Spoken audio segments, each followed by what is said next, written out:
Recently, I upgraded my home entertainment system because I wanted it to be more enjoyable for myself.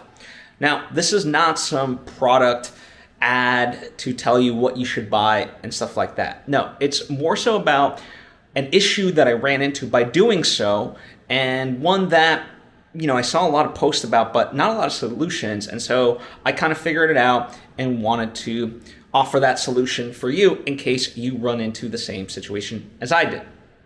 So for context, I upgraded my TV. It was about a 44-inch TV, and this is a 55-inch TV. Now, more specifically, the thing that about the upgrade was that I went from just a standard high-definition TV to a 4K TV, okay?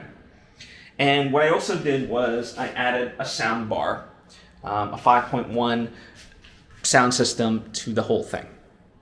And what I ran into was that as I was watching, movies, TV shows, whatever, all of a sudden there would be like this flash of white on screen and the sound bar would make this like pop sound. And it almost felt like it was sparking or crackling just based on how it looked and sounded. And at first I was like, okay, well, maybe it's the sound bar.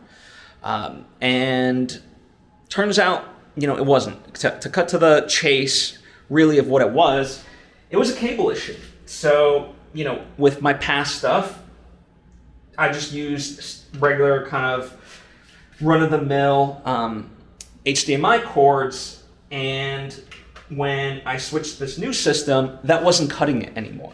So the signal that was being sent from whatever I had, whether it was the Blu-ray player or even my iPad, it wasn't strong enough, and therefore that weakness in signal created that flash and that pop and that crackle.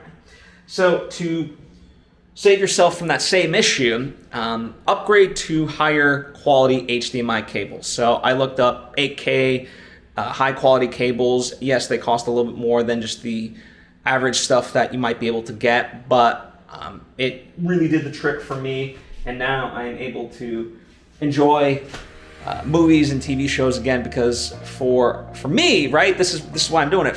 For about like 2 weeks, it was very frustrating.